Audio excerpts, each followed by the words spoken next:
Good evening, everyone, for another episode, installment, webinar of Careers in History. My name is Volker Janssen. I will be your host tonight.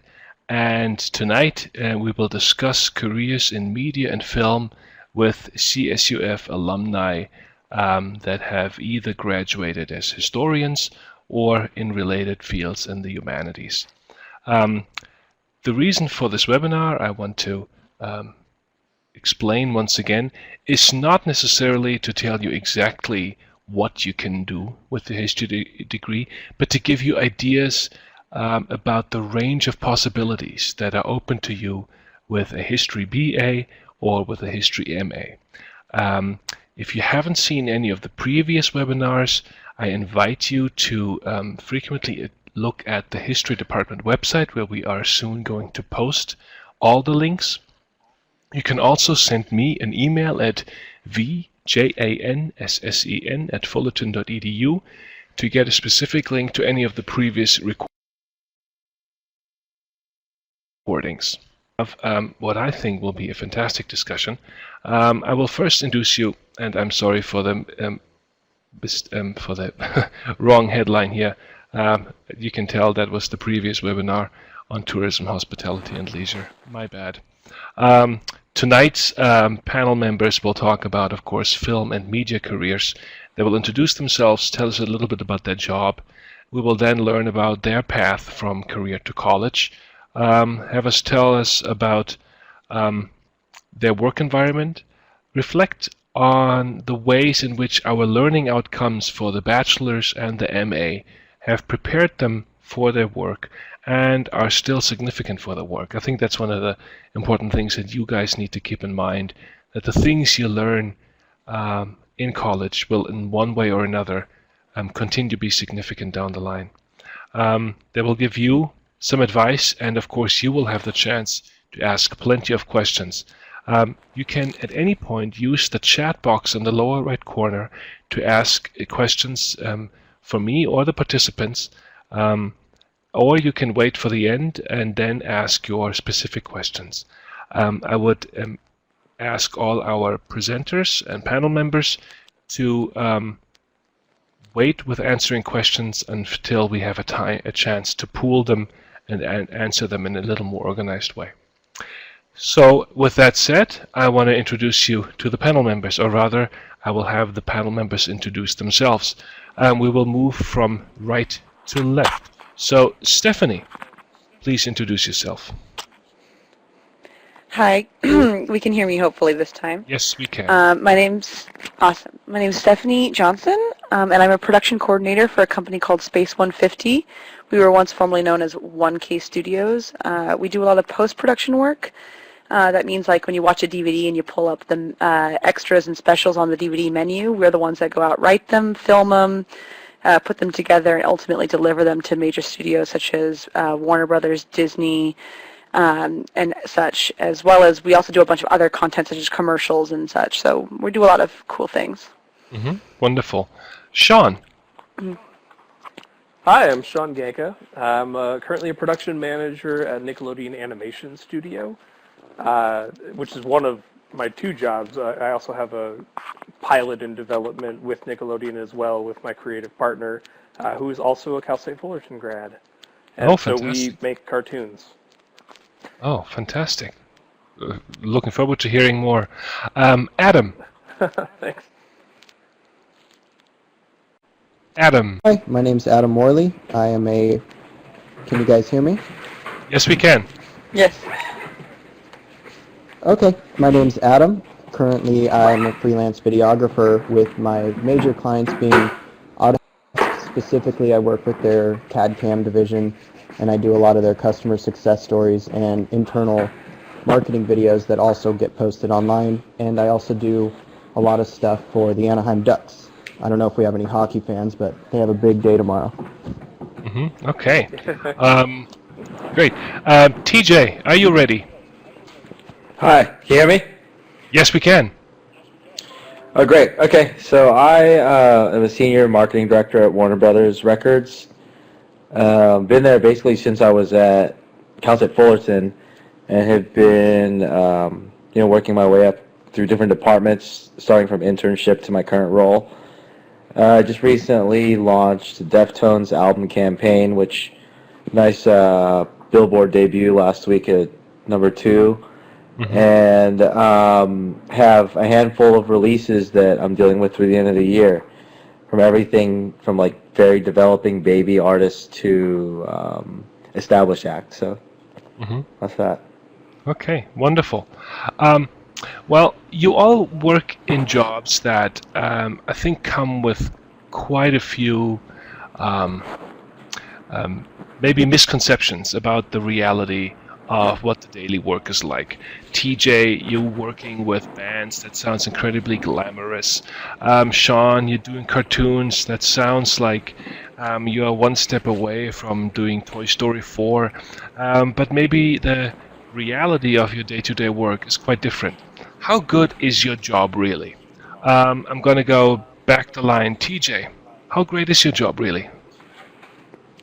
I mean, not to sound like I'm wearing, rose-colored lenses, but I actually have in my mind a dream career with a tremendous amount of upside, but also, balancing that with the perspective that despite there being a lot of, as you say, glamorous type aspects of it, it's a lot of hard work.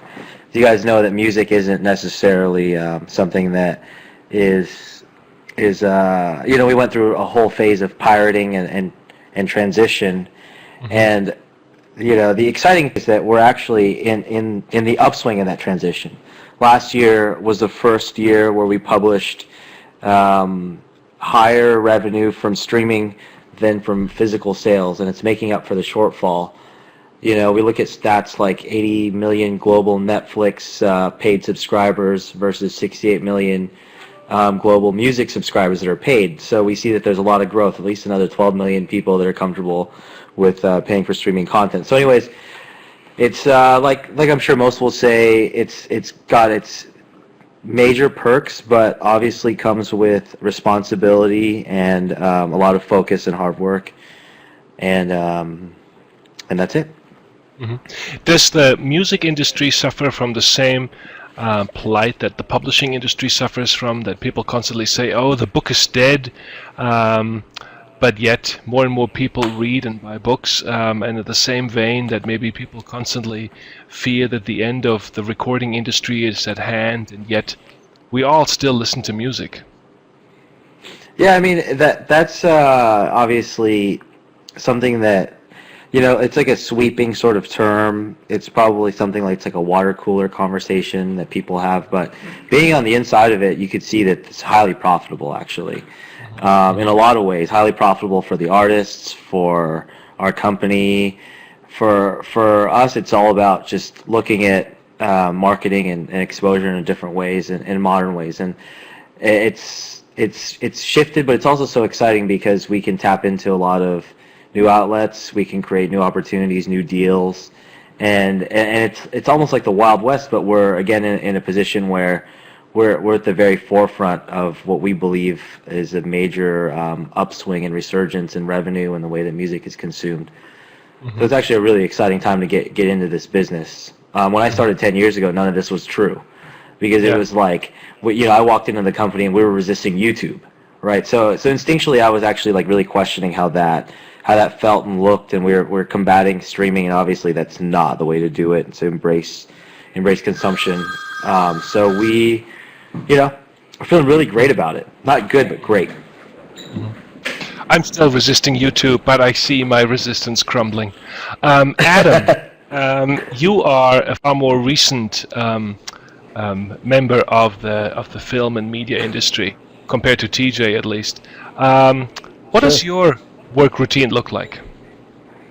So being freelance, I describe it as certainly feast and famine. When things are awesome, things are going really well, but when I don't have new clients coming in, you're wondering when the next one's going to come. So the name of the game for me has been trying to keep diverse clients, and with Autodesk working with their one division, it's been nice to be able to leapfrog over into others and just know that work is going to come more consistently.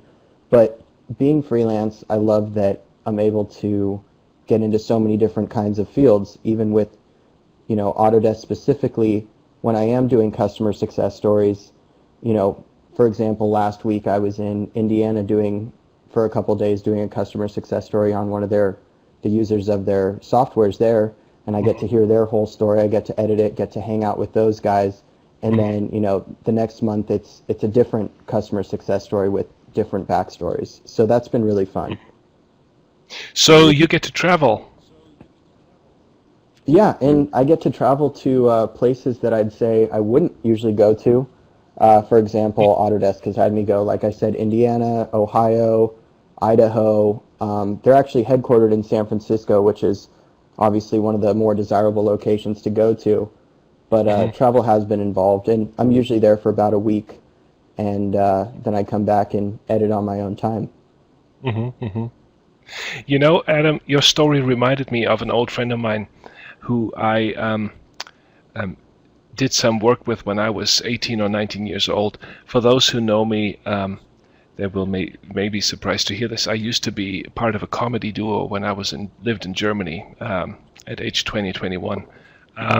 We had regular stage appearances, and my best friend and comedy partner actually began as an independent editor and videographer, and now is doing still freelance work, but he's doing really high-level freelance work on movies and music videos.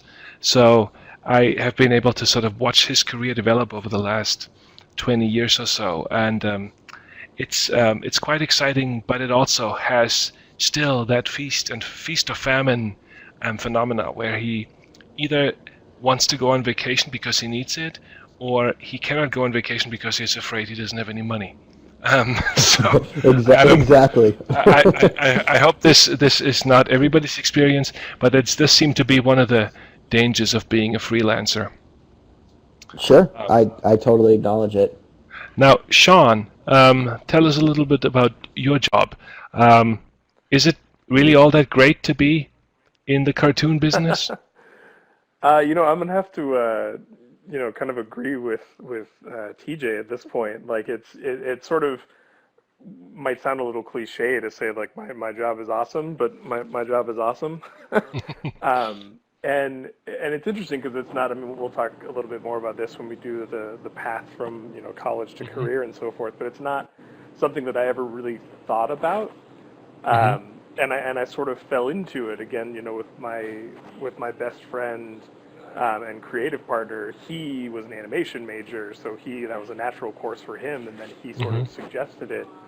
And so I mean, again, as TJ said, like, it's awesome. It's not easy. There's a lot of work that goes into it. I specifically, as a production manager, I'm overseeing the day-to-day. So everything on our production, from writing to storyboarding to character designs and backgrounds and color and the overseas or the Canadian animation to post-production, that's all under the umbrella that I have to make sure. I have coordinators that help me oversee all of those on a more specific level, but so it's interesting because it's a whole lot of fun, and I'm working with a ton of people who we all decided just to mature but not grow up. And it's really fun, and it's an enriching environment and just entertaining to us as well as to our viewers. But there's no ifs, ands, or buts about it. It's definitely a job, and there are some days that can be really stressful because things go wrong, and that's kind of what really falls to us in production. Is we are the ones that need to recover when things go wrong. Yeah. And need to fix the problems. But I sort of thrive on that, the puzzle solving and problem solving obsession that I have personally sort of gets to take over at those moments, and time just sort of flies by, which is a whole lot of fun. But no, I definitely have enjoyed making the switch. And actually today marks my 6 years at Nickelodeon. Ah, okay. Made a Congratulations. full-time job. So yeah, so it's been a fun ride. Now, Sean, your job doesn't sound like a job you can do from home. It depends. Not specifically, yeah, not for Nickelodeon at least. There are some production companies, even within animation now, that are becoming more satellite. I actually have a buddy who also is a Cal State Fullerton grad who runs a company called Toonocracy with a group of friends of his, and they run productions entirely remotely. So they have artists and writers and so forth working from all over, not only the country, but all over the world. And they are organizing those things all through, digital means and platforms. It's not how Nickelodeon functions. Most of our artists and writers are in studio. We do have some freelancers that are out of house, but it's not as common, at least not with how we run things. Where are your offices? We're in Burbank. Okay. Okay, that seems to be some sort of a headquarters. Yeah, now, Disney, Nickelodeon, Cartoon Network, Warner Brothers are all up in Burbank. Yeah, Stephanie. We're neighbors. Stephanie, it sounds like Sean has the kind of job that would make him your boss, right? He said he has production coordinators. So is that what you do? Yeah, I'm a production coordinator, but I work directly under producers. But our company's rather small, so it makes sense that in their company that a production manager would usually be above me. But it's kind of like Sean actually said, because we're in Burbank too, so that's the fun part. But the good thing about being a small company is both the good and the bad about it is that even though my title is production coordinator, I also work as a kind of a producer with some of our clients. A lot of things get dished out, so I get to put my hands in a lot of different jobs and work a lot of different positions all at once, actually. So it's definitely a bunch of hat tricks, but which can both be challenging at times. But it's a lot of I think it's a lot of fun, and I like the challenges. And enjoy the work. So. Now you were a 2014 graduate. When you left, did you have a lot of high-tech knowledge? Were you familiar with media technology at the time? I was actually both a double major, so I did both theater and history when I left Cal State Fullerton.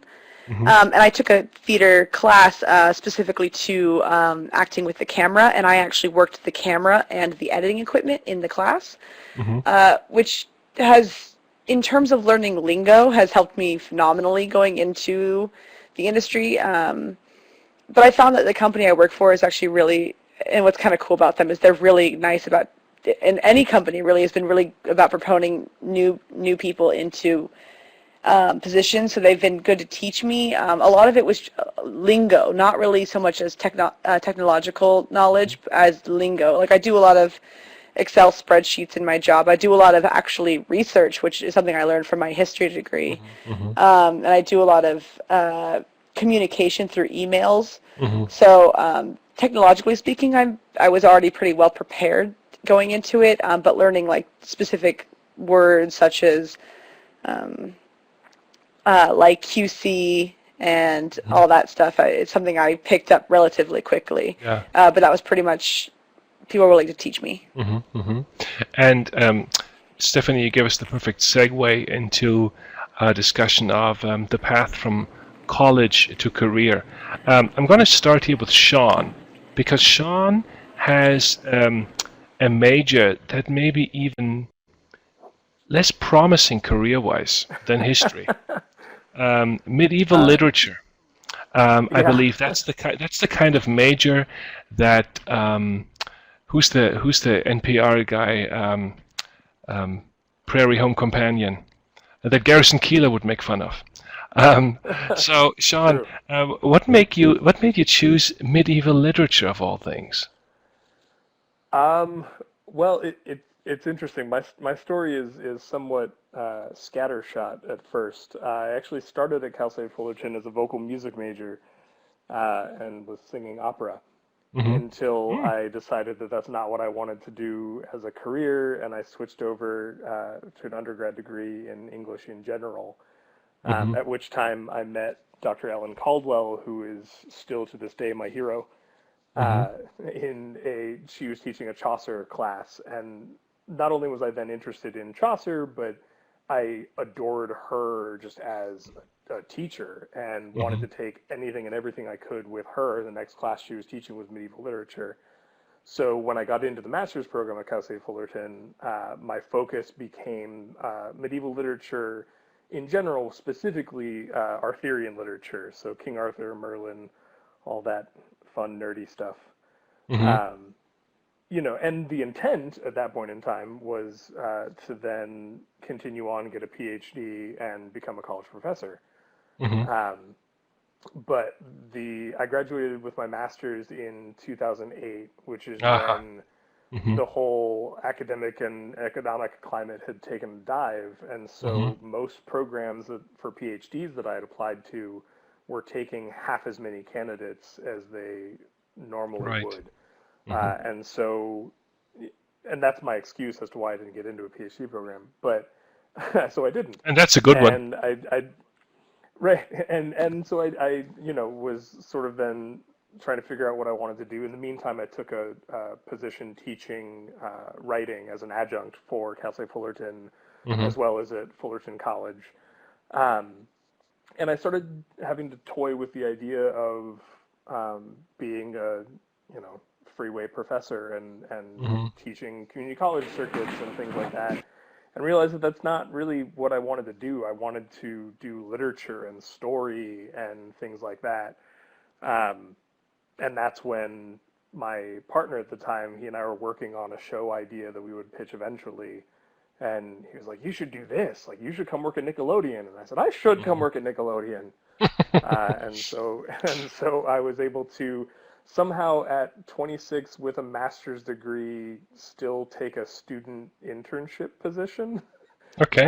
by taking an internship class at Fullerton College, um, and was able to get in. And it's interesting because specifically my medieval literature degree has not done a ton for me in this, with the exception that I actually have pitched and am working on a graphic novel that is an adaptation of the King Arthur legend. So, Mm-hmm. Mm-hmm. I will use it someday.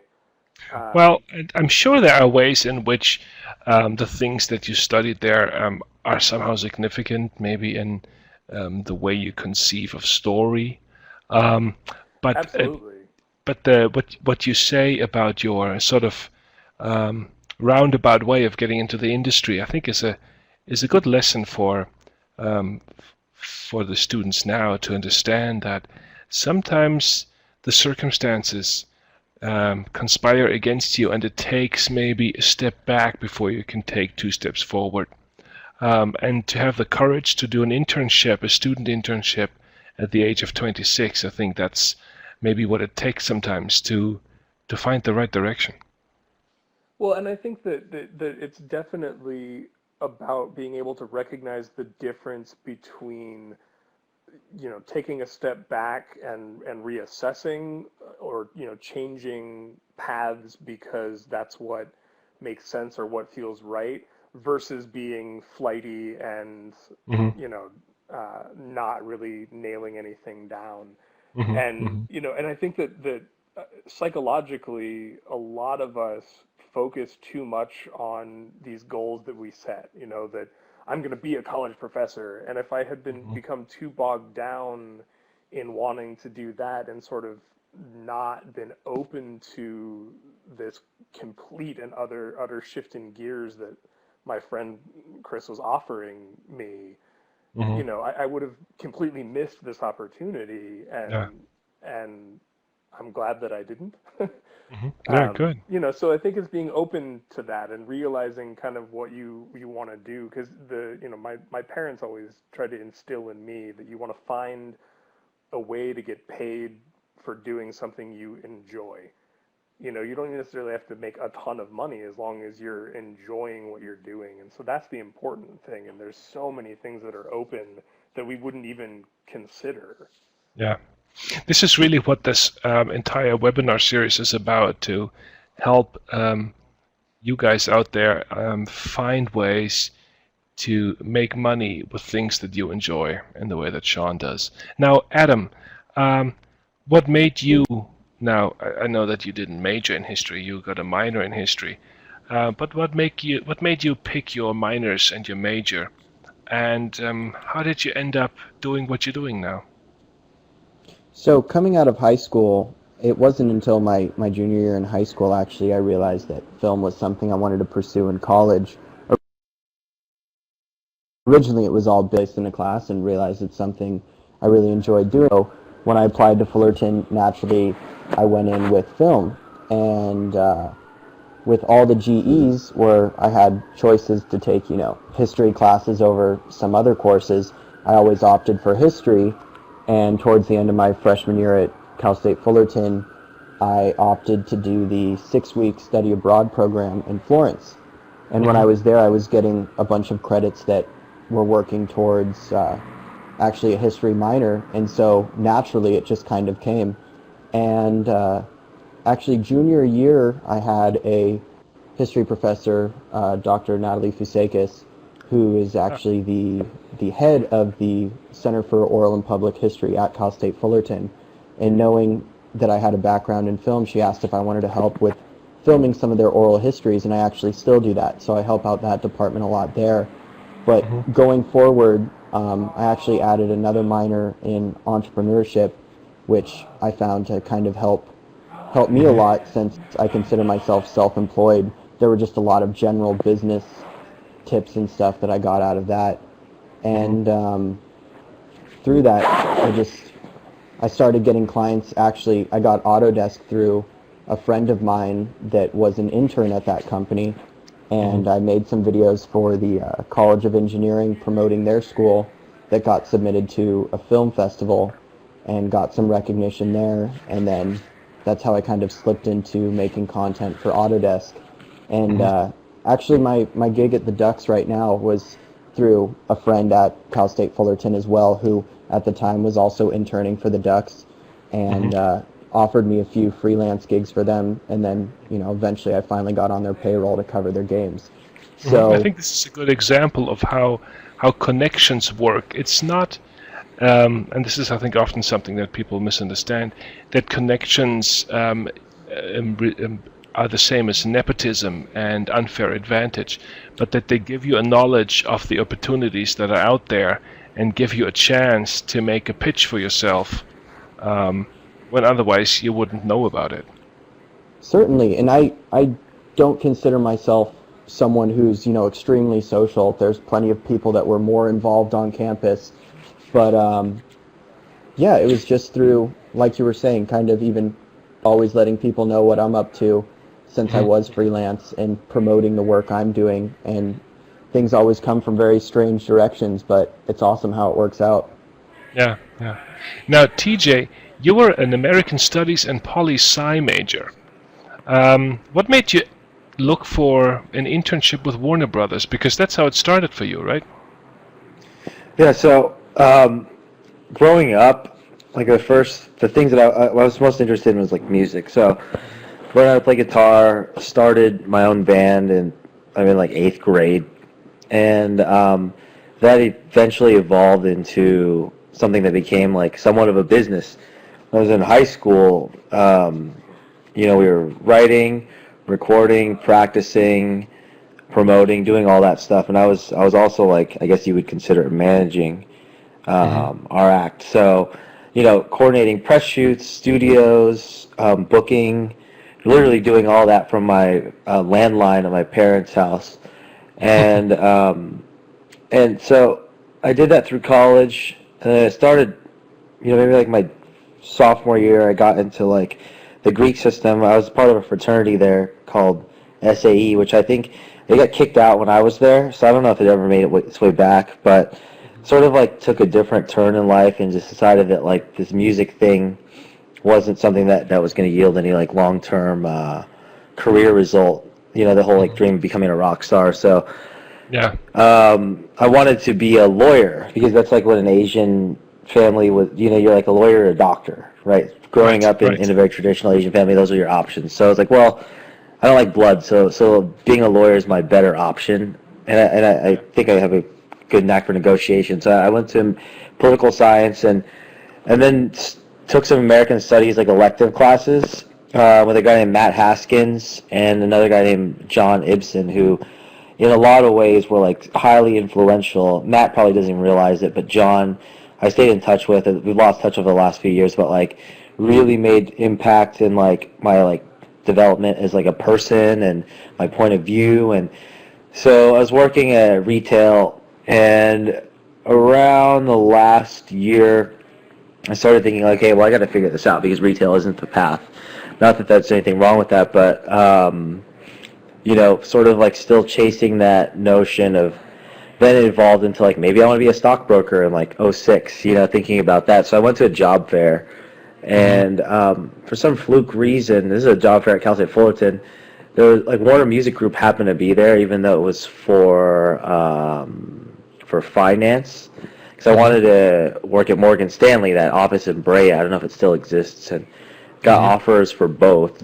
And was like, oh, this is like one of those like forks in the road where you kind of have to decide what's going to happen in the next chapter of your life. And I ultimately like, you know, went straight to it's either like one side told me that there's like huge financial upside and the other was telling me that I just loved it. And something that I was so upset about with music and felt so disenchanted with because I didn't succeed, something that I felt like I had to get back into. So I took the internship at Warner Brothers while doing my last semester at Cal State Fullerton, and it seemed to work out on both fronts actually because the market crashed in like '08, and like obviously the other path would have probably yielded a lot of challenges for me, but yeah, that path to that really was like simplifying everything, right? Like I think that's like an important narrative that I still like use to this day, is that like a lot of the decisions that we're making, even with regards to our artists, with regards to how I arrange my contract, like it's all very simple. It's all very bottom line, and with the artists, I always ask like, is this the best thing for the artist's career? Because that's what it's really all about. You know, I know that that's probably weird to hear from like sort of like the major music business trope characters that are out there, but you know, I could speak for myself and for Warner Brothers that actually is our one of our fundamental goals. So that's how I ended up in this current role. You know. Well, I am glad to hear that the CSUF job fair made such an important difference because the Career Center, and this is for the listeners here, makes such a strong effort at offering these connections, and I think far too few students actually take these opportunities seriously. So I'm glad we have such a great example here of what that can lead to. Yeah, and I think that like it's like about opening up your options, right? Like I'm having conversations with a friend right now that's looking for jobs, and to me it's like, okay, well, don't just go for one thing. Like I reached out to 3 different sources, and I like it was like I wasn't just relying on one thing, and the job center is definitely like a great resource that I obviously owe a lot of thanks to because of giving me this opportunity. Thank you so much. Now, Stephanie, how did you end up with Space 150? Because I believe you were a student of my colleague Jochen Buchtorf, right? Who is doing, I believe, European medieval history. So I think that is about as odd a connection as Sean's. Yes, mine's actually a fun story, one that my current boss, Michael Brosnan, likes to tell numerous times. But like I said, I was a double major in school between history and theater, and I discovered it like early in high school that I liked history. But I've, ever since I was very little, wanted to go into the entertainment industry for a long time as an actor. But when I got out of high school and into college, I decided to explore more options in the entertainment industry. And and it's ironic because the theater department has a lot of opportunities, but they're all obviously it's very competitive because everyone's vying for those opportunities. And I found my opportunity in a completely different department. And when I first got into school, theater told me to like not double major because you're going to be so busy with theater. And I was determined because I love history enough to follow history and just to keep at it. So I by the end of the years, I ended up completing my history degree, and it was in my senior year. I took 2 semesters of Bergdorf classes.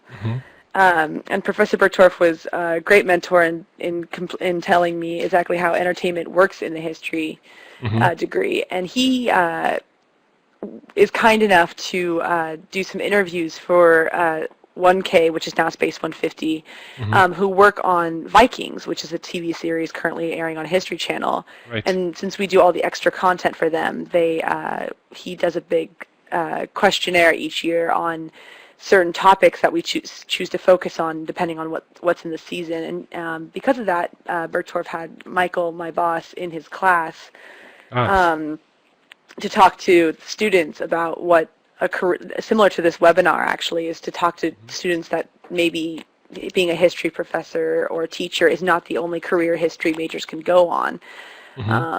And I was kind of the dork that had her resume ready and went up to him in the middle of the class and said, "Here's my resume, please give it a look over," because that was exactly something I was interested in doing, was being anywhere in the entertainment industry. And I was one of those people that was not willing to give up on that, even when maybe I should have looked somewhere else. But I'm kind of glad that I didn't, and I'm also glad that I didn't give up on my history degree, because that's ultimately what got me the job in the entertainment industry. Which I'm very grateful for. Yeah, it's because that class, Michael ended up doing an interview with me, and then I ended up getting hired on for a position at their company and slowly moved up. And I graduated in 2014, and it's now 2016, so it's only been 2 years, and I'm already a production coordinator. So it's a lot of fun. It's a small company, but we do a lot of major work, and it's kind of cool because I get to work on history shows. So fantastic. It's been a blast. Yep. Great. Well, that shows, though, that sometimes being the nerd at the right time makes a difference. To have your CV ready to hand out for the person who you may really want to build a contact with is exactly what you should be doing if you go to such an event. If you go to a career center event and there's a round table. Even in this situation here, with you people, you may be the kind of contact that some of our listeners, our audience here, may want to establish, and they should be ready and willing to send a well-articulated email with a CV to, say, Sean or TJ, and say, can you point me in the right direction? This is where I am at. This is where I want to go. I'm not trying to sell you, Sean, TJ, or Stephanie and Adam as recruiters. But for those of us, or those of our students who have absolutely no connections, this would be the first. And the first connection, if it's a good one, can just yield terrific results. So it's absolutely the right thing to be a nerd in that way. Now. Yes, and I always I'll say that, like, don't, even if you do double major or have like double goals, it's always good to just follow what you want to do and what you want to learn about, because ultimately what you're passionate about will yield what you want to do. Now, having a history degree, most people don't think that history students or history graduates are really widespread in any given industry. And I think no one would expect it in media and film. Stephanie, do you come across a lot of other history graduates or history nerds? I don't actually. But what is interesting is I come across a lot of people in my field who are not any sort of theater major. My one boss, for instance, is a English major, graduated with like Victorian studies, I believe, and everyone else I've met so far has either been business or one was a travel even. I mean, and some of them haven't even completed college. So it's a really wide range and mix of people that have come here, and almost none of them have had theater or entertainment backgrounds from school. Adam, do you work with people who appreciate what it means to have a history minor? I'd say when, just since I am freelance, people often ask me, well, did you go to school for this? And then I let them know that, yes, that was actually my major. And at the very least, I'd say it's kind of a conversation topic. And a lot of people that are these self-made people that I'm doing these customer success stories on do appreciate the knowledge that a history minor would come with. And there's always something to talk about with it. So it certainly hasn't hurt, and it's given me something to talk about with a lot of people. And I think people, when they're looking at hiring me for freelance stuff, enjoy that I have kind of, more of a diverse education than just studying film. Do you see yourself drawing on something you learned in history on the job on occasion?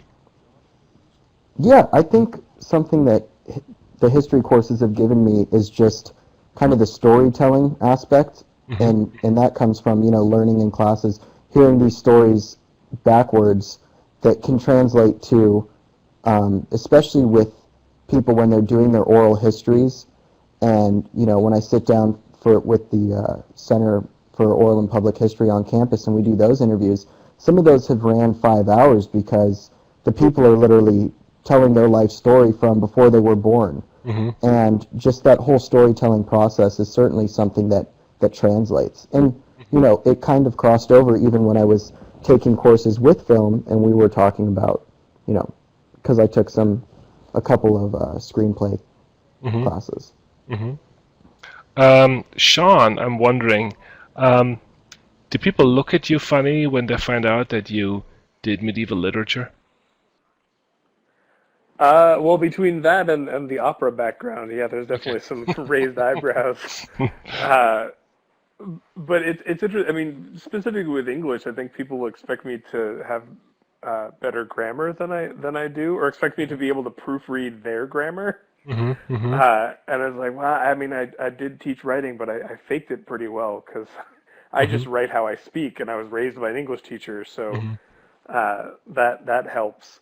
But no, it's definitely, interesting. And oddly enough, as a non-history major, like I know some people who are history majors who have gone into various sides of media, and especially, I mean, like Stephanie's talking about, like Vikings is an amazing show, and the way that a lot of media has like geared itself toward history, especially recently, like we're sort of again fascinated with authenticity. There's definitely some interesting things that way. My childhood best friend is getting a PhD in history at the University of Hawaii, and while he's working on his dissertation, like he's up in San Francisco working for the Maritime Museum for their Age of Sail stuff, but also consulting with various media entities about sailing ships of the 18th to early 20th centuries. Oh, fantastic! So there's, I mean, there's lots of interesting things, but I think much like Stephanie has said as well, there's the majority of people, especially in production, like there's not too many people that get degrees in production or post-production of live action or of animation. And so we're sort of this hodgepodge group that's made up of people that studied anything. Like one of my coordinators was pre-med at one point in time. Like it's so, like there's just all sorts of interesting backgrounds that make up our environment. And I think that underlines the fact that for all of you, the technological dimension of your work, and that can be very different. Sometimes just a matter of mastering a tool or a software, in the case of Adam, understanding the broader trends of technological change, in the case of TJ and you, Sean, that this is really just the means to an end of telling good stories, creating something, offering a piece of art, a piece of culture. That's really the bigger part of your job. And I think all your combinations of majors and minors indicate that to learn how to operate a camera is something that you sort of learn as you pursue something else, rather than having the object of just being masterful at handling the particular tool. Sean, the medieval literature, you said, does influence your writing somewhat. Is that correct? In some cases, yeah. I have a specific project that I have been working on actually since I was in school, that is making an effort to adapt a lot of the Arthurian legends, because the way I see it, anybody who knows anything about King Arthur typically knows Sword in the Stone, maybe they know Gawain and the Green Knight, but that's about where their knowledge stops. Mm-hmm. And there's some really great stories, and things from anywhere from the 12th to the 14th century in both English and French that were written that are just really fun. And when I translate them to a more modern story for my friends and retell them, like Marie de France wrote Bisclaveret, which is werewolf. Mm-hmm. And Mm-hmm. it's a story about a guy who's a knight in a court kind of like King Arthur's, who also happens to be a werewolf. And that's really interesting to people and things that they don't know. And so figuring out a way to make a lot of these older Arthurian stories accessible, but also, like, I think I use within my storytelling, I think it's just within my sensibilities to try and ground them in something historical. Mm-hmm. The pilot that Chris and I are working on, like, has some sort of like kernel of that. There's another project that I have bandied about with a friend that has ties to like ancient Egyptian culture and mythology.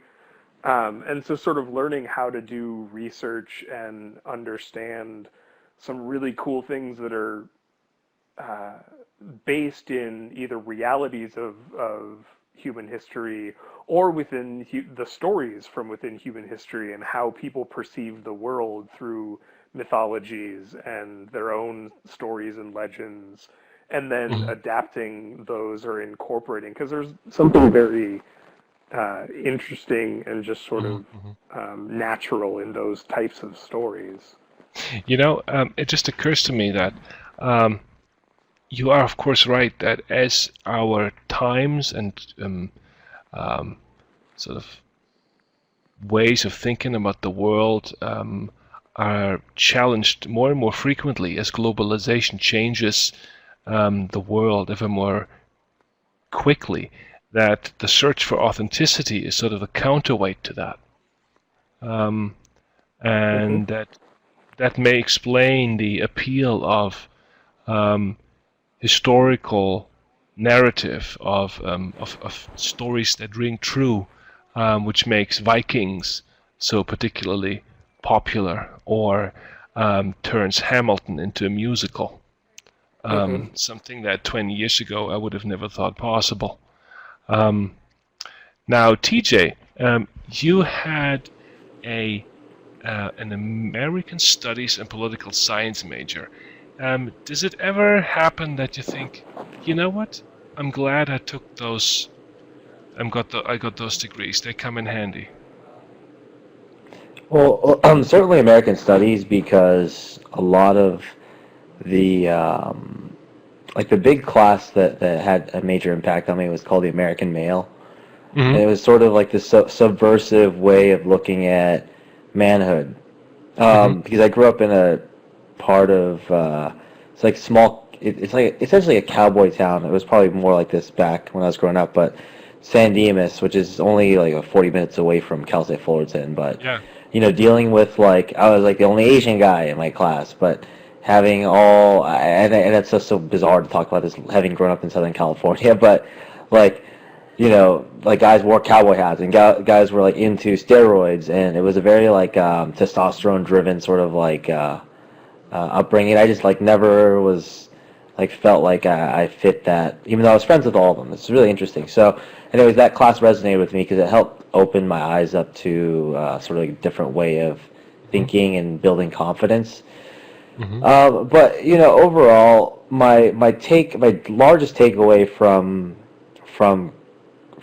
doing both of those degrees was that like I figured out how to commit to something. I figured out how to finish something. I figured out how to apply myself, how to establish relationships with professors, other students, how to manage my time, how to like really focus. And I think that like outside of all of the obvious like the knowledge that you get from the actual coursework, those like sort of life skills that you learn, you develop when you're going, like accountability, being on time, like stuff that seems so like fundamentally basic, I still like take really seriously in my like day-to-day business.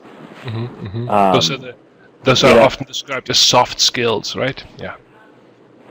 Yeah, and even with like my relationship with like Dr. Ibsen, and how I still continue to have mentors even in business. I have three that I have that are very direct, that I speak to, once a week or once every 2 weeks, and they guide me through navigating like ascension into like in my career. And I think that's also important, and that's also indicative of like utilizing the resources, like when you're kind of going through the grind at college and trying to figure out, you're like going through the grind of like feeling like, okay, I don't have much money, I don't know what is going to happen after this is all over, and I just need to get through today. You kind of like lose sight of all the potential importance of what you're doing. So part of that is like relationship building, and it's and that to me was like a really powerful and fun thing, going through that. Okay. We sort of build up to this moment where I would like you to take a look at the goals that we have set for our undergrads and our MA students. And I wonder whether you can tell me which of these you see at work in your daily routine. Where do you see these goals actually come into play in your work? And you may jump in whenever something comes to mind for you.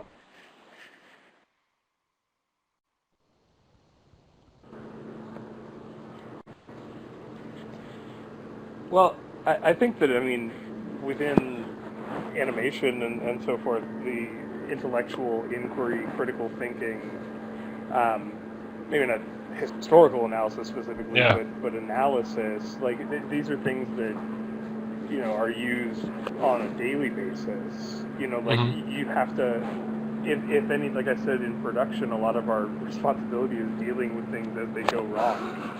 So that requires us to then not only problem solve and think critically about how to fix the problem, but then you're going back and you're assessing, you're analyzing, and you're asking the questions to figure out what went wrong, where it went wrong, and how do we fix it. Because there's not a lot of time to sit around and hem and haw about things having gone wrong. You sort of got to Sean, I'm sorry to interrupt, but I'm getting a lot of street level noise. I wonder whether that's TJ's microphone. Okay, that's better. No? Okay. Sorry, but you were being drowned out. no worries. Stephanie, Adam, TJ, do you see any other goals here? Now, for TJ, you weren't really a history major, so yeah, you may not I feel do actually. Yes, Stephanie. For promoting intellectual inquiry, critical thinking, and historical analysis, definitely for critical thinking and intellectual inquiry, I do a lot of document correcting, and in my time in college, I was a part of the Elizabethan.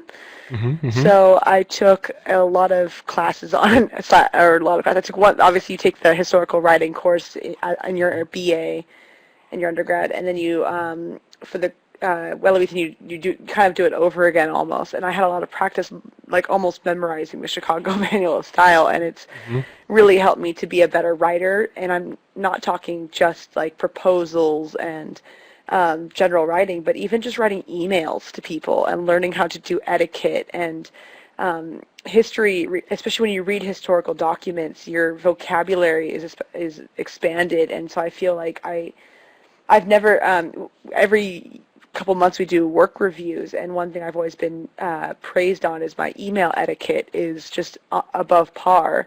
And that's huge when you're dealing with clients and people that you work with and get jobs from for your company, and maintaining relationships. And it really helps. And having a history background as well helps me to do research, and know how to research, not just for history topics, which I actually do get to research a couple of times, but for looking people up, going about research on the internet as well as the libraries like that, and for general things as finding actors, finding their agents for approvals. I'm better equipped to approach these because I know how to do research as a general. That's a really great point about the way in which reading historical documents develops your, can I say, linguistic sensitivity, your awareness of how language worked back then, and sort of on the flip side allows you to maybe think a little bit more deeply about the way language works right now. Sean, you earlier had made fun of yourself by saying you faked being a writing teacher, which made me think of David Sedaris's Me Talk Pretty One Day and his chapter on his own faking being a writing teacher. I think that is sort of parallel to the way in which historians always feel a little bit like a fraud because they don't know necessarily that much history, but they know how to think historically. So Sean may not know all the grammatical rules, but he knows how grammar can work well for his purposes, and I think that's maybe more important. And I think that's also true for you, Stephanie. Adam, you had pointed out earlier the importance of learning how to tell a story. And that's something that you got from your major. And I assume in that sense, some of these goals also apply to your work, correct? Correct. Can you hear me? Yes, we can. Okay, yes. So, I mean, like the others had said, it's definitely that critical thinking that I'd say translates very well to, as well as like you had mentioned, just the storytelling, which I know isn't specifically one of those goals, but being able to listen to someone's oral history, and when it is a 5-hour segment and we are trying to cut it down to something more digestible for a banquet or something like that, it's kind of a tedious process, but it's synthesizing that and telling the story in a way that is much shorter and abridged. Yeah. Now, TJ, you not a history graduate, but I would say that storytelling is also important for you, right? I mean, if you want to promote a band, you kind of need to have an idea of what their story is. Is that correct? Yeah, it's absolutely correct. I mean, we, a lot of my role is making sure that we're telling the right story to the audience, and it really starts with making sure that the hope is always that the artist has a point of view, so that we can help amplify that point of view. If not, we help sort of guide the conversation so that they can voice that, right? And it's a partnership between the artist, the manager, the A&R person, who's essentially the scout, and someone like myself, who's the marketing person. And when you create that narrative, you just use it throughout the whole campaign. And what I found is that I've done such a powerful job at perpetuating a story is that, like, I'll have partners that I'll talk to outside of Warner, like, feed back the story that we started to me in conversation without even realizing it. And it's, that that's how you know that it's really like people on the team have done their job, and we've done our job of like at least at the sort of like core of all of this, outside of the artist having a point of view and a great voice and a great live show, putting together the marketing story, so that's really consistent as to what they're trying to do. Fans aren't supposed to really know that. Like I don't expect the fan to be able to recite like the top three talking points on a client, but it's more about them just reacting to it.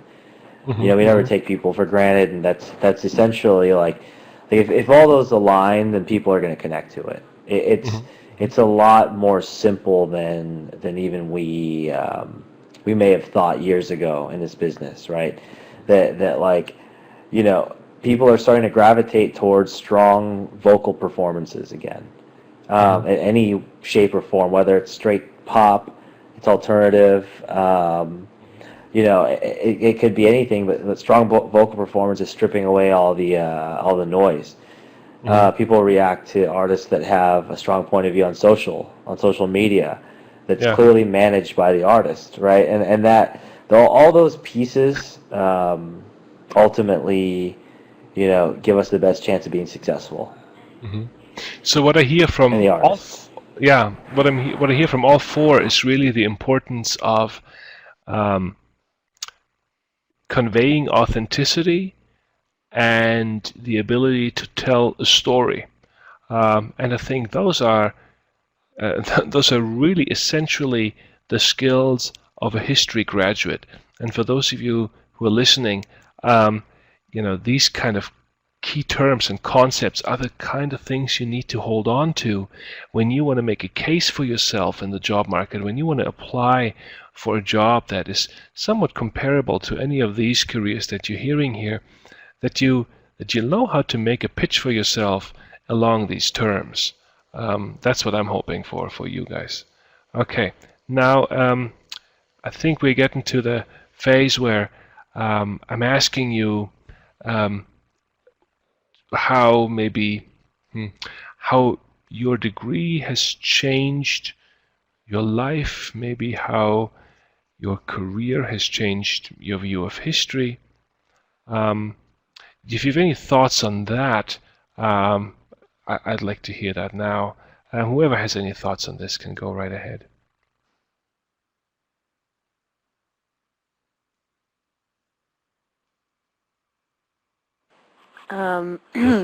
Yes, Stephanie. I'll start off. Thank you. Definitely. History as a whole has changed my life in terms of storytelling. When I first got into theater, one of the first things they tell you in theater is the importance of story and how through history it has changed communities and kept communities thriving. And then when I eventually decided to do a history degree, multiple classes, I would get there on the first day of class, and the first thing that they would say, and I can attribute this definitely to Professor Gunther, to Professor Bergtorf as well, who went as far as to throw a map on the ground and said, "Tell me about it." These things and story and emphasis on story and how important it is to history as well as theater, and how actually, ironically, how closely related they are, is what's ultimately changed my career path in terms of I initially wanted to be an actor, to tell stories with my own body and to be different characters, and eventually I've learned that I can still, my actual want was to tell stories, and I got to do that both through my current job and through my majors and enjoy it. And the cool thing about history is that it never goes away, and there's never ending amount of material to study. So even when I get kind of uninspired, there's always something to look back to help my current job by looking back at history and my degree and knowing how to analyze it and stuff like that. So I definitely say it's inspired me, and it's also enriched my life greatly. So I'm glad that I did the double major and continued it. Well, I know that in Sean's work, his awareness of medieval literature sort of shapes the way he conceives of stories. Adam, I think for you too, knowing sort of the broader historical contours allows you to appreciate, say, the life history filmed in an oral history project, or the success story of a client, maybe in richer colors than anyone else would.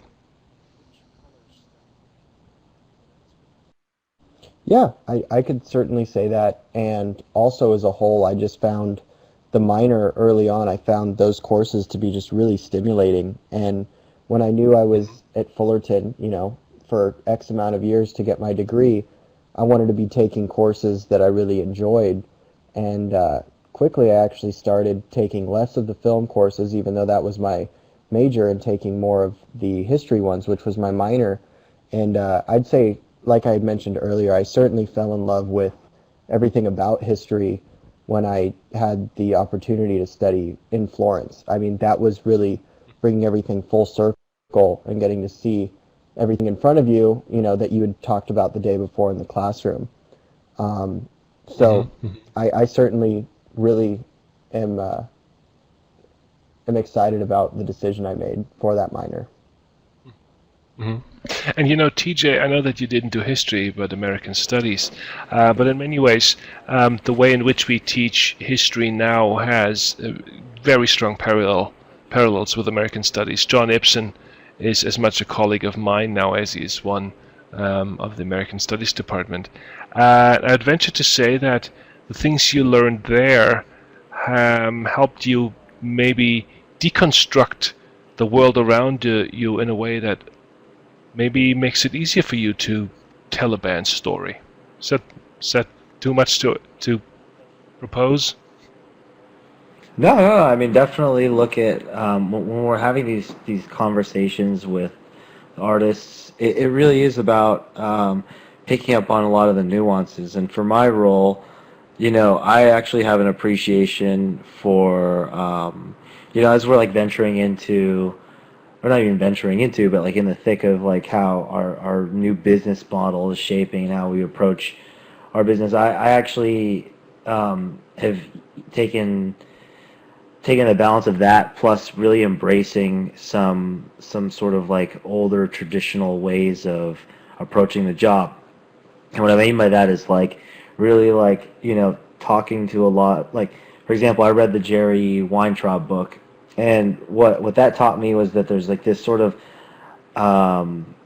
showmanship to the executive that's sort of being lost in it with a lot of my peers, right? Like we're doing a big pitch, we create a deck, we email it, we do a follow-up email, we do a call, deal falls through and you walk away. But who's to say that like we shouldn't get on a plane and show up, or like send I mean, obviously we have to have the resources, but like a pair of courtside seats to the Lakers game or whatever. Like just thinking of like ways that are to like a little bit more showy, but also like ultimately it will help you stand out.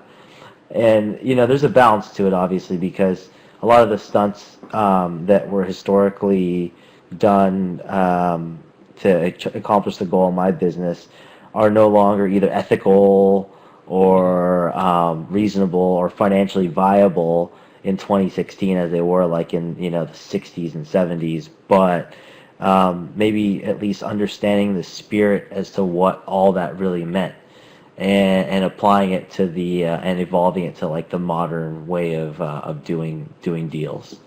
And I take that very, very seriously, and a lot of even some of the guys that like and women that I deal with that are more seasoned and senior, just really like understanding their approach and their career ascension, and try to take cues from that, and just it all boils down to, again, like I know that this sort of has been my narrative, but like simplicity and listening and absorbing and really truly being a sponge.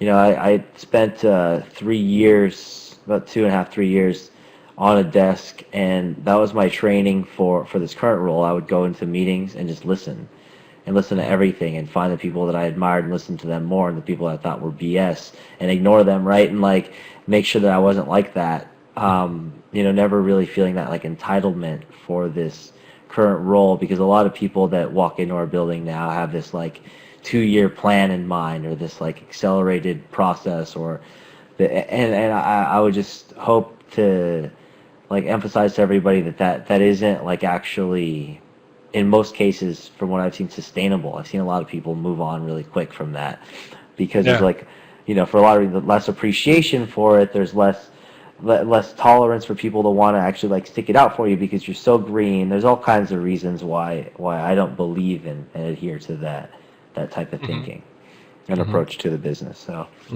Very good. those are ways that I think history has impacted the way that I look at this. Very good. More current history, of course. Yeah, yeah, excellent.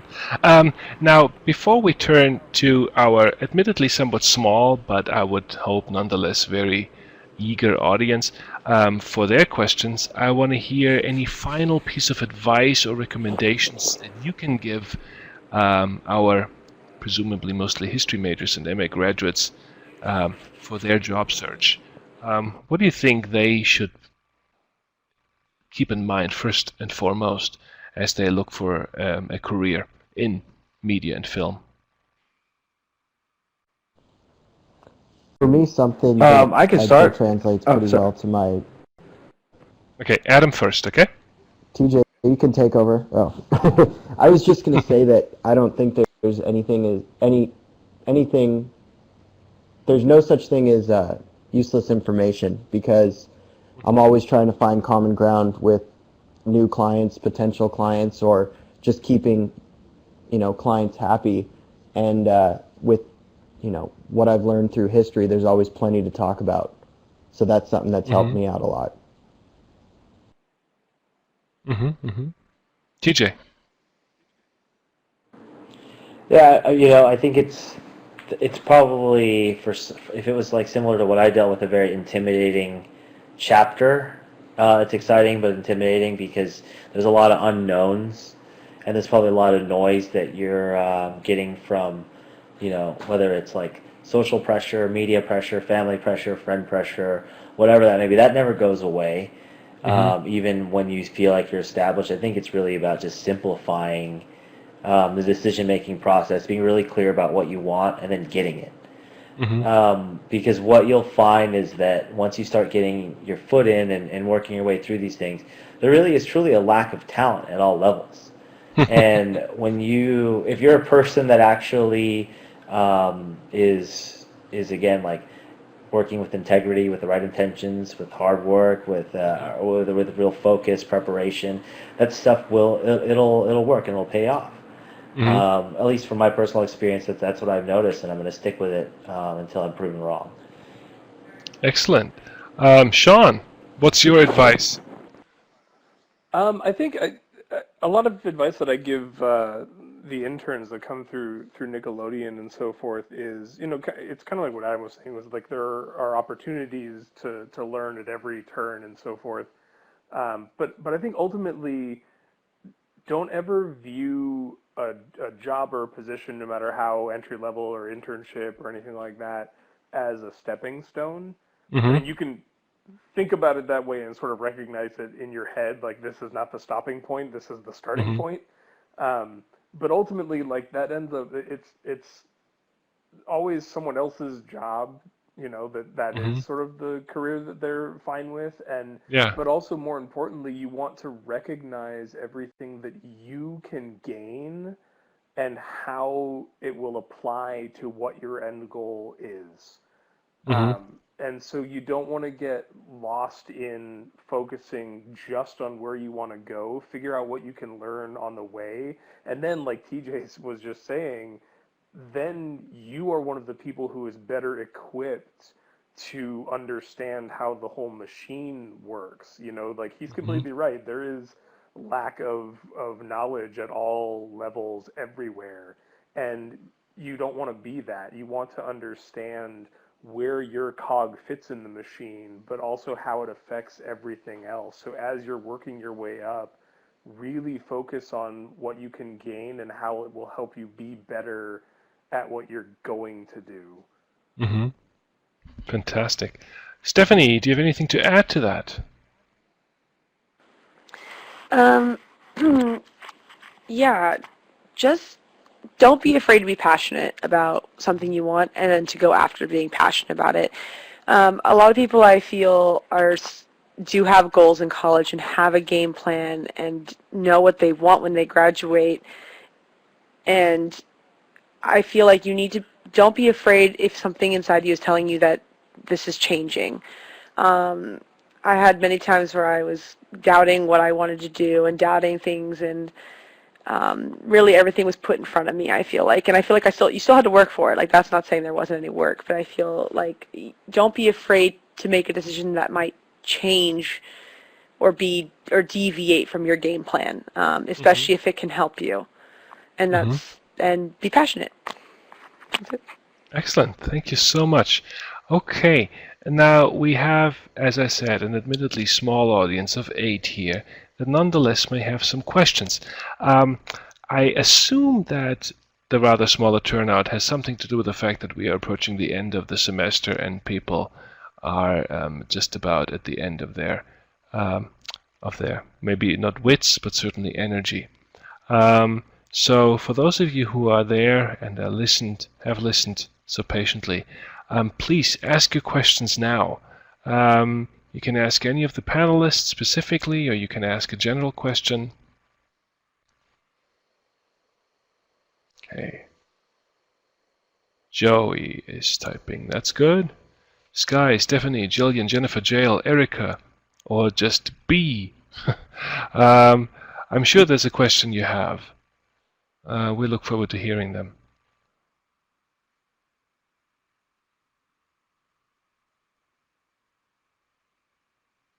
Okay.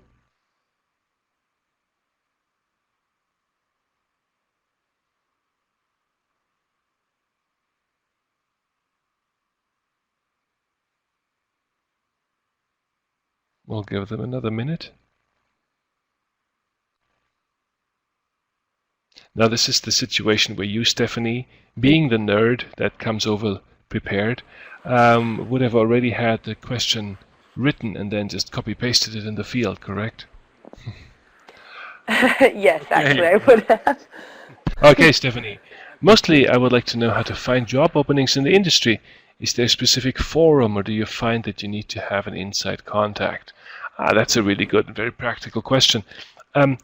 Is there something like a trade journal, a website where these kind of jobs are posted? Production coordinator wanted for Nickelodeon, Warner Brothers, or somewhere else? Or do you have to just drive the streets of Burbank? Well, I think that most larger studios, actually most studios in general, will have their own separate job postings. Within production, they don't necessarily advertise, at least the animation jobs, in one localized site. Artist jobs are through the union, and there's all sorts of publications and so forth that way. But you can go to Nickelodeon Animation Studio Careers. .com is a website where you can find Nickelodeon jobs. I know that Disney, Warner Brothers Animation, Cartoon Network, DreamWorks, they all have their own listings separately. But as far as also getting contacts, because it does help to know people in the industry, because we'll hear about positions outside of even where we work specifically. And the best way to do that is, if you can, find an internship. Internships kind of anywhere in the industry. It's weird how huge, like, Hollywood, quote unquote, is, but also ridiculous how small it is, because everyone knows someone everywhere else. So those are a couple things. Okay, yeah, that's good advice. Jennifer's asking, TJ specifically, what did your internship at Warner Brothers consist of? What did you do during the internship? So I interned in the A&R department was in A&R marketing at the time, even though it's not the same department, but the A&R department is it's artists and repertoire, for those who don't know, and they essentially are in charge of signing new clients, getting songs placed, setting up studio sessions, making records. Like the reason why I have a job, I don't take it lightly. although I don't want to do that for a living, which I learned during the internship. But that when I was doing that, it mostly consisted of we were sorting through demos. We learned sort of like the admin systems of Warner Brothers.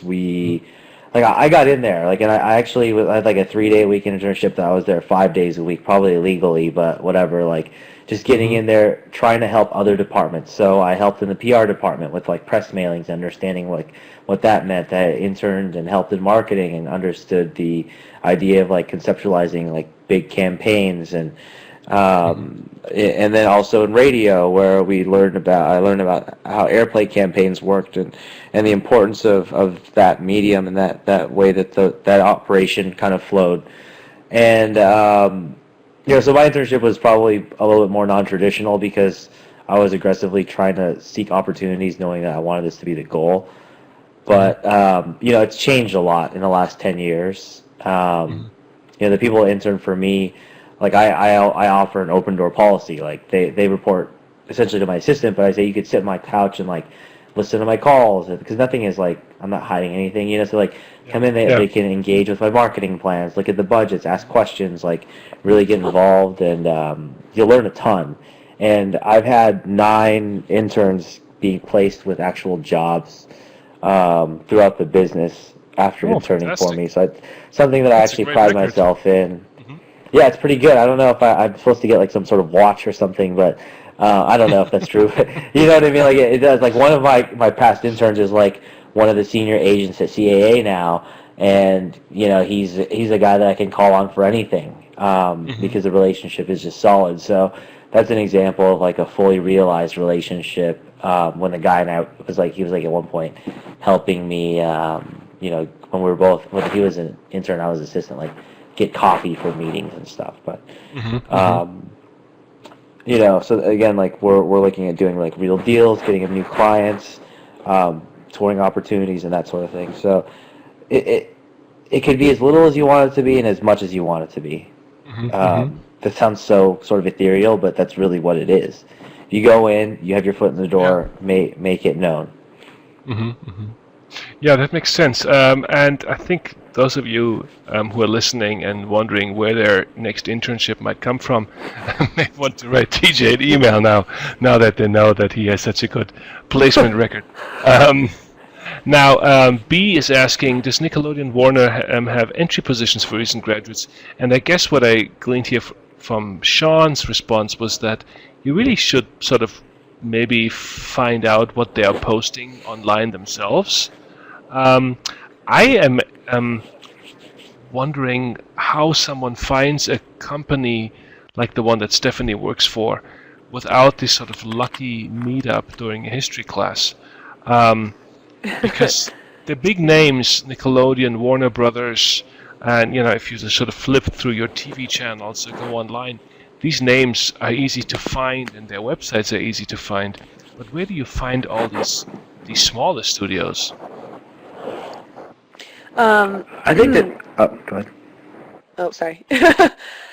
For me, actually, for finding and looking for jobs in the industry before I actually happened upon this one, some of the best results I actually got were from going to the Career Center without there being a job fair. I've heard the job fairs are really successful, and I was actually managed to sign up with numerous internships that way. You have to be careful, though, because some internships require it for student credit.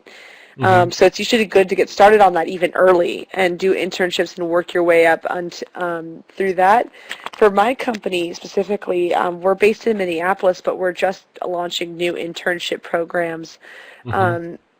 It's kind of good to just do basic research into companies in Burbank even and around the area and see what companies may or may not have internships. You'd be surprised about how many of these websites have internship program options, and just kind of applying and throwing your resume at it and being willing to do the internships is the biggest one. There's no type of internship that's too small, because I think TJ really spoke to it when the internship wasn't necessarily what he wanted to do, but it got him into a company that he was able to start branching out. And once you get there, it's all about helping everyone and dipping your feet into multiple pools per se and seeing which one bites. And I think that the Career Center at CSUF is phenomenal for this. They're really good at presenting opportunities and helping you find it. So as long as you visit them in person and talk to a counselor there, they're usually very helpful. Thank you. Well, and Yes, there was someone else. sorry, I here. was just going to piggyback really quick off of what Stephanie was saying. Yeah. Is that you can, to be honest, a quick Google search Yeah. for like if you want to do post production, if you find post production Burbank or smaller studios, or if it's animation, if it's live action, if it's music videos, if it's production companies, you can find all sorts of things, and it can do wonders to take the initiative. Like I have people that I know who really wanted to work for or intern for a specific production company because of what they were doing, and they just emailed them cold and said, "Hey, Yeah. I want to do an internship," and they didn't even have an internship program, but through correspondence they were Yeah. able to work something out and bring them on. And also what Stephanie was saying as far as like the unpaid internships and those internships as a student, California state law requires that internships are either paid or are for school credit. So that can make it really tricky for people who have graduated to land some internships, because even some of the internships that pay still require them to be student credit. Because they want undergrads specifically. So take advantage of it while you're still in school, but definitely ask those questions. That's a really, really good point you're making there. Thank you. So you just do the research and ask questions, because it's never going to be a bad thing. Yeah. Now Joey here is asking whether his sociology background could be relevant in the entertainment industry.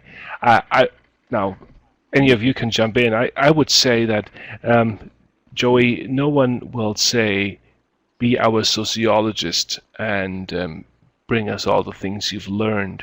But I would say that the sensitivity that you've developed, the awareness, the understanding that you built in your major can certainly be useful. In the entertainment industry, I'm sure it can be, but in other parts of media and film, this can also, by the way, include journalism. I think TJ mentioned radio. I'm reminded that I actually did a couple of internships myself 20 years ago. One with a newspaper in New York, and one with public radio in Germany, where I actually began as an intern and then became a reporter based on that internship. And I remember at the time cold calling meant writing letters and sending them through the mail. And I sent out about 50 of those, and I landed one internship. And I think comparatively, it's much easier for you guys today to just sort of cold call or cold email and find opportunities for internships, whether that's at a radio station, an NPR station, a TV station, or any other media and film company.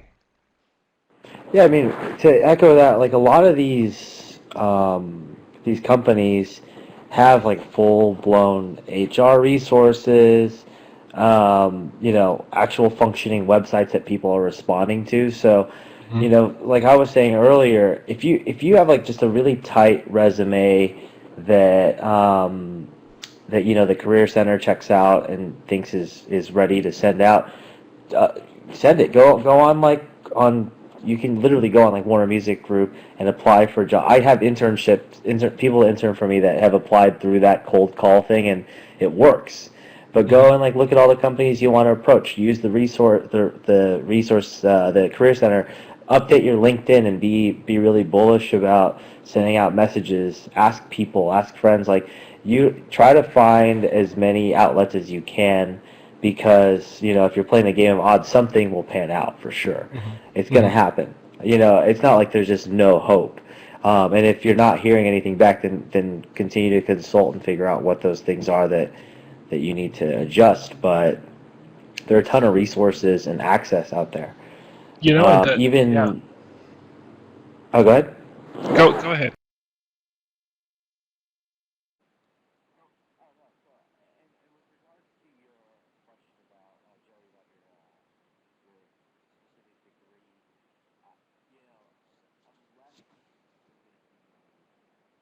This, but like a doctor where you actually need like, proper training in a specific field to execute the specific job because you have people's lives in your hands.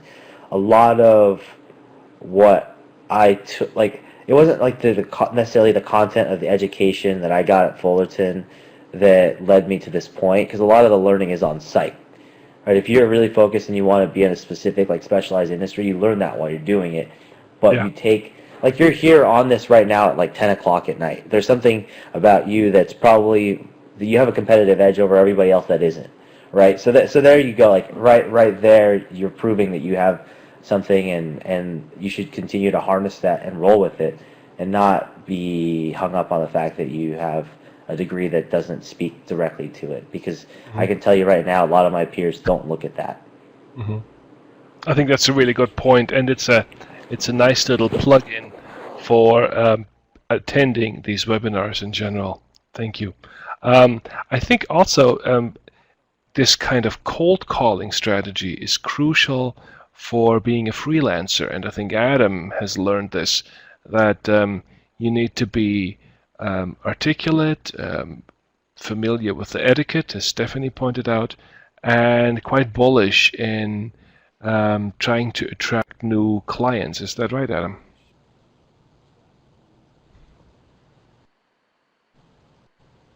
Is Adam still there?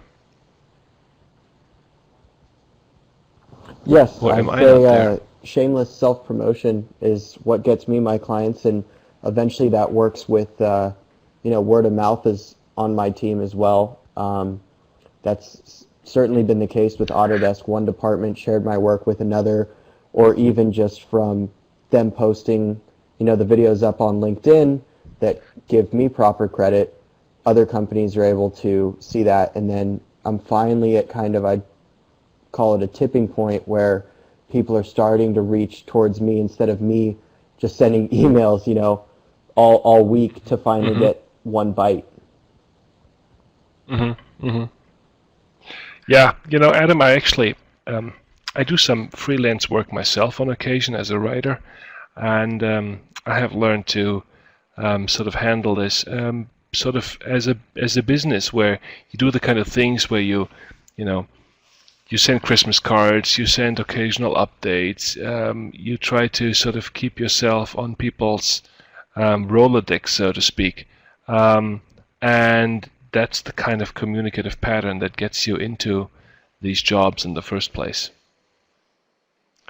Well, and I think too, like the Yeah, go point, ahead.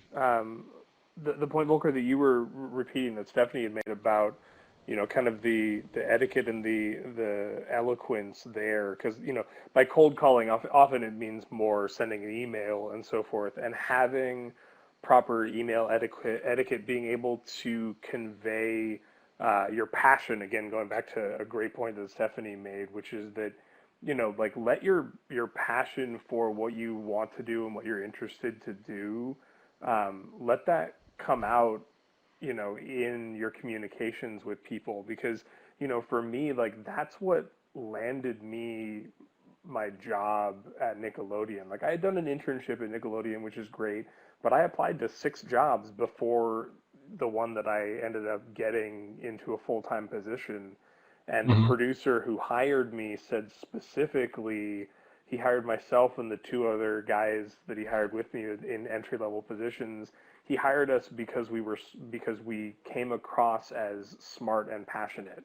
None of us had any experience in the areas that we were being hired to then work into. I'd never done production. Our script coordinator had never worked in writing before, but it was about, he wanted this to fill this very small skeleton crew with smart people that he felt would be able to adapt and work well together. So what we majored in and what we, studied didn't really have any influence or weight when it came to us getting those jobs. It had to do with how we had projected ourselves in communicating with him, and then eventually in the interviews. But that first email or message that you send, first impressions still stand. So you want to be a balance between succinct but also descriptive in what you want to do, and you don't want to waste people's time, but you also want to make sure that you are present enough that you're trying to get what you need out of it. Yeah, very, very true. Okay, we are running out of time here, and I don't want to have our panelists stay up longer than they should, because they all have jobs, which is why they were here in the first place. So I want to close this round of this round of questioning, and I want to thank Stephanie, Sean, Adam, TJ for coming out here at 9 o'clock at night, sitting at the computer and talking to their screens, and really, I think, helping us out a great deal. I know the audience now is small, but the recording will be available for all undergrads and graduates in the future, and I hope we'll get a whole lot of attention. So again, I want to thank the panelists. I want to thank our audience, our students, for being here, asking good questions, and being there to learn something about their future careers. So the next career webinar will only happen in fall, and will probably focus on careers in higher education management. That sounds less exciting than media and film, but has its appeals as well.